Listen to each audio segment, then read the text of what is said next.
আজ আমাবস্যার রাত, চারদিক ঘুটঘুটে অন্ধকার। করিম আর রতন আজ একটা পোড়া লাশ নিয়ে গোরস্থানে যাচ্ছে। শহরের বাইরের একটা পুরনো কাঠের গোডাউনে আগুন লেগেছিল, সেখান থেকেই লাশটা উদ্ধার করা হয়েছে।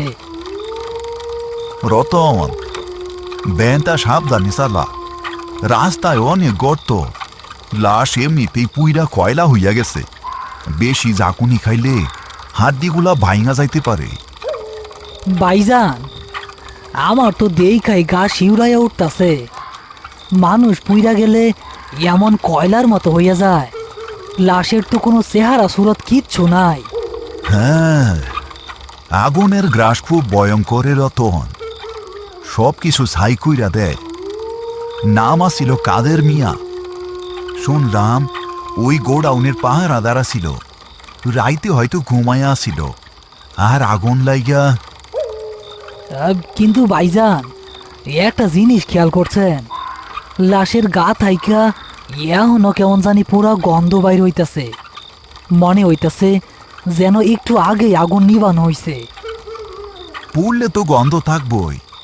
তুই এত কথা না কইয়া ব্যানটা গোরস্থানের গেটের কাছে নিয়ে থামা। না ভাইজান, গন্ধটা স্বাভাবিক না। মাংস পোড়া গন্ধ তো অনেক পাইছি, কিন্তু এইটা কেমন জানি অনেকটা পচা চামড়ার সাথে তেলের গন্ধ মিশানো। আর দেখেন, চাদরের নিচ থাইকা ধোয়া ওঠার মতো আবসা কিছু দেখা যাইতেছে না? আহ রতন, মাথাটা তোর গেছে।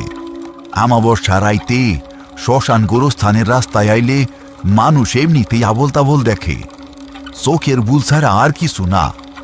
কাদের মিয়া তো কেউ নাই। আমরা দাফন না করলে লাশটা বেওয়ারিশ হইয়া পইরা থাকতো। তাড়াতাড়ি চল। হ হ, চলেন। কিন্তু ভাইজান, পাহারাদার কাদের মিয়ার ব্যাপারে একটা কথা শুনছিলাম। লোকটা নাকি বড়ই খিটখিটে আছিল। আগুনের সময় নাকি গোডাউনের দরজা বাইরে থেকে আটকানো আছিল। পুলিশ সন্দেহ করতেছে কেউ হয়তো ইচ্ছা কইরা। আরে চুপ কর, এই অন্ধকারে এইসব অলক্ষণে কথা মুখে আনবি না। মরা মানুষের বিচার আল্লাহ করব, আমরা না। তুই ডানে মর নে, ওই যে গোরস্থানের গেট দেখা যাইতাছে। ভাইজান, চাকাটা হঠাৎ তো বাড়ি ঠেকতেছে কেন? মনে হইতেছে যেন ভ্যানে একজন না 10 জন বসে আছে। ভ্যানটা একদম চলতেছে না। তোর ভয়ে হাতটা অবশ হয়ে আসতাছে রতন, তাই আমার মনে হইতাছে। তুই জব্বার বাইরে ডাক দে, দাফনটা সাইরা তাড়াতাড়ি বাড়ি ফিরতে পারলে বাসি।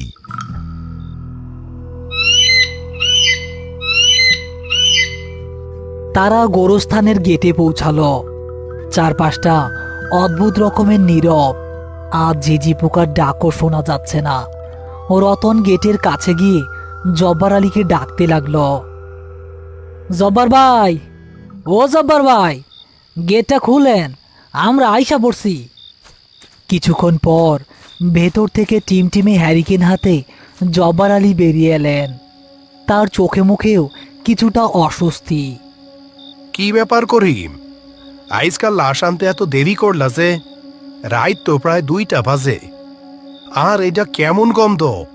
পুরা গোরস্থান তো পুরা গন্ধে বইরা গেছে।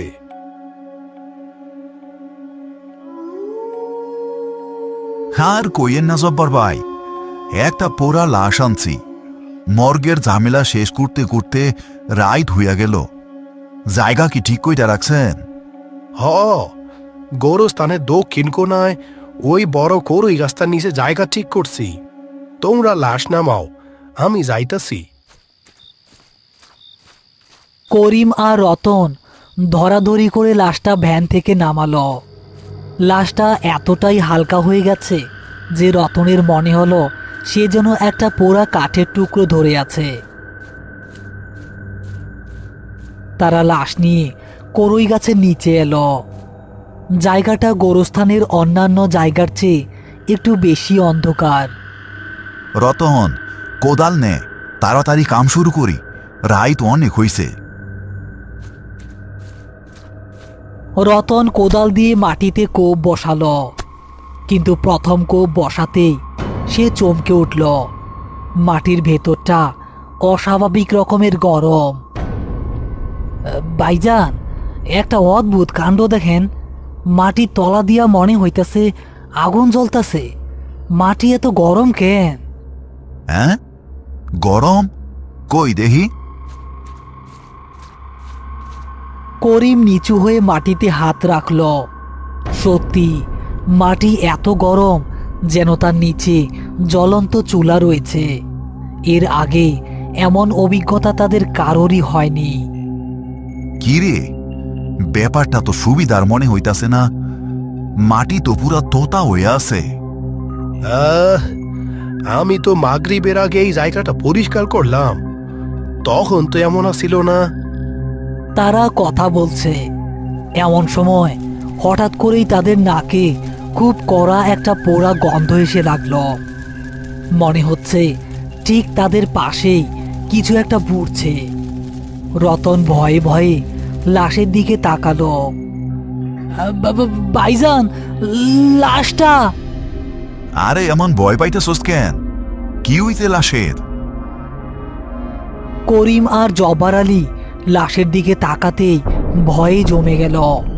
পোড়া লাশের শরীর থেকে ধোঁয়া বের হচ্ছে, আর স্পষ্ট শোনা যাচ্ছে আগুন জ্বলার শব্দ, যেন চরবর করে কাঠ পোড়ার মতো আওয়াজ হচ্ছে। হঠাৎ করেই লাশের একটা পোড়া হাত কেঁপে উঠল এবং ধীরে ধীরে শূন্যে উঠে তাদের দিকে ইশারা করতে লাগলো। ও আল্লাহ গো, ভাইজান, ভাইজান লাশ জিন্দা হয়ে গেছে। হ্যাঁ, চুপ কর রতন, জিন্দা হয় নাই। লাশটা কিছু একটা দেখাইতে চাইতেছে। করিম ভয় পেলেও নিজেকে শক্ত রাখল। সে খেয়াল করল লাশের পোড়া হাতটা আসলে শূন্যে ভাসছে না, বরং তার নিজের বুকের ডান দিকে ইশারা করছে। করিম ধীর পায়ে লাশের দিকে এগিয়ে গেল। করিম, সাবধানে, এইটা কিন্তু সুবিধার মনে হইতাছে না। জব্বার ভাই, ডরের কিছু নাই। ওর নিশ্চয়ই কোনো শেষ ইচ্ছা বাকি আছে। করিম লাশের বুকের কাছে হাত দিল। সেখানে শার্টের একটা অংশ কোনো মতে না পুড়ে রয়ে গেছে। করিম সেই পকেটে হাত ঢোকাতেই শক্ত মতো একটা জিনিসের ছোঁয়া পেল। জিনিসটা বের করে আনতেই সে অবাক হয়ে গেল। ওটা একটা পিতলের চাবি, আর সাথে একটা আধপোড়া ছবি।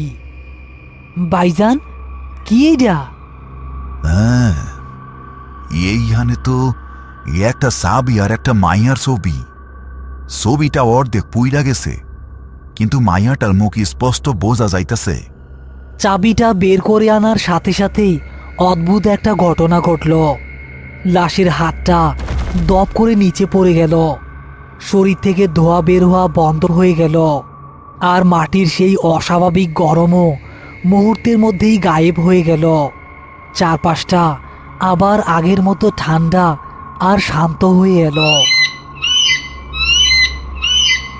ভাইজান, মাটি তো ঠান্ডা হয়ে গেছে, দেখেন লাশের ধোঁয়াও নাই। আমি বলছিলাম না, ওর কোনো আটকায়া থাকা ইচ্ছা আছে।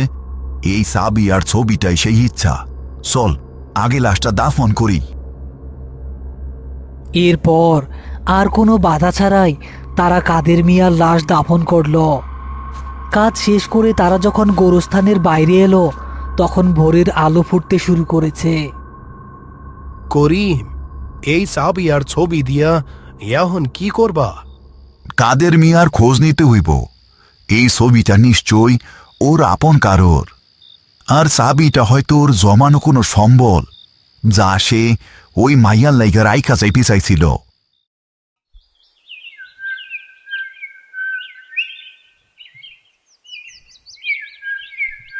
সকাল হতে না হতেই করিম আর রতন সেই কাঠের গোডাউনের কাছে গেল যেখানে আগুন লেগেছিল।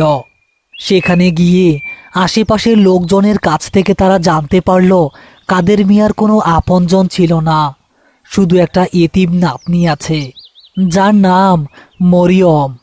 গোডাউনের মালিকের কাছ থেকে তারা মরিয়মের ঠিকানা জোগাড় করলো। মা মরিয়ম আসো না কি করে? বাড়িতে কেউ আসো? ঘর থেকে 12-13 বছরের একটা মেয়ে বেরিয়ে এলো, তার চোখে মুখে শোকের ছায়া। করিম মেয়েটিকে দেখে চিনতে পারল এই সেই মেয়ে যার আতপোড়া ছবি কাদের মিয়ার পকেটে ছিল। কি কি আপনারা? মা, আমরা তোমার নানার লাশ দাফন করছি। তার কাছে এই জিনিসগুলা ছিল, দেহ তো। করিম চাবি আর আতপোড়া ছবিটা মরিয়মের হাতে দিল। ছবিটা দেখে মরিয়ম ডুকরে কেঁদে উঠল। নানা জান, আমার নানা জান, এই চাবিটা তো নানার সেই পুরান ট্রাঙ্কের চাবি। নানা কইতো এই ট্রাঙ্কে নাকি আমার পড়ালেখার পিয়ার লাইগা টাকা জমাইতাছে। ট্রাঙ্কটা কই আছে মা? ওই তো ঘড়ির কোনায়, আসেন আমার সাথে। মরিয়ম সেই চাবি দিয়ে ট্রাঙ্কটা খুলল। ভেতরে কিছু পুরনো জামা কাপড়ের নিচে একটা কাপড়ে মোড়ানো পুটলি। পুটলি খুলতেই দেখা গেল বেশ কিছু জমানো টাকা আর একজোড়া সোনার কানের দুল। মরিয়ম সেগুলো বুকে জড়িয়ে ধরে হাউমাউ করে কাঁদতে শুরু করলো। নানা জান আমারে কইতো, তুই চিন্তা করিস না বুবু, তোরে আমি মানুষের মতো মানুষ করমু। আগুনে পুইড়া মরার সময়ও নানা এই চাবিটা হাতছাড়া করে নাই। মারে, তোমার নানা নিজের জীবন দিয়া হইলেও তোমার আমানত রক্ষা কইরা গেছে। ওর আত্মা এখন শান্তিতে আছে। তুমি ওর লাইগা মন ভইরা দোয়া কইরো। করিম আর রতন সেখান থেকে বিদায় নিল। তাদের মনটা আজ অন্যরকম এক শান্তিতে ভরে আছে। গোরস্থানে ফিরে তারা দেখল জব্বার আলী তাদের জন্য অপেক্ষা করছে। কি খবর করিম? কাম হইছে? জব্বার ভাই, কাদের মিয়ার শেষ ইচ্ছা পূরণ হইছে। ভাইজান, একটা কথা ভাবতাছি। কি কথা? আমরা যদি রাইতে ভয় পাইয়া লাশটা রাইখা চইলা যাইতাম, তাইলে তো এই এতিম মাইয়াটা ও নানার শেষ সম্বলটুকুও পাইতো না। হ্যাঁ, এই জন্যই তো কই রতন, লাশ দেইখা ডরাইবি না। লাশের কোনো ক্ষতি করার ক্ষমতা নাই। তারা শুধু আমাকে উসিলা বানাইয়া তাগো অসম্পূর্ণ কাম পুরা করতে চায়। আমাগো কাজ শুধু তাগো পথ দেখানো। রতন গভীর সম্মানের সাথে করিমের দিকে তাকালো। সে বুঝতে পারল এই পেশাটা শুধু মাটি কাটা নয়, এটা হলো মৃত মানুষের শেষ ভরসাস্থল।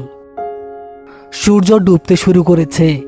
গোরস্থানে নেমে আসছে আর একটা রাত, আর একটা অজানা গল্পের অপেক্ষায়। হ্যালো প্রিয় বন্ধুরা, আশা করি আজকের ভয়ঙ্কর গল্পটি আপনাদের ভালো লেগেছে। যদি ভিডিওটি দেখে ভয়, রোমাঞ্চ বা মজা পেয়ে থাকেন, তাহলে অবশ্যই একটি লাইক দিয়ে আমাদের পাশে থাকুন। এমন আরও নতুন নতুন ভয়ঙ্কর ভূতের কার্টুন ও গল্প সবার আগে পেতে এখনই আমাদের চ্যানেলটি সাবস্ক্রাইব করে রাখুন। আপনাদের ভালোবাসা ও সাপোর্ট আমাদের আরও ভয়ঙ্কর ও আরও ভালো গল্প বানাতে উৎসাহ দেয়। সবাই ভালো থাকবেন। আবার দেখা হবে আগামী শুক্রবারে ভয়ঙ্কর কোনো গল্পে।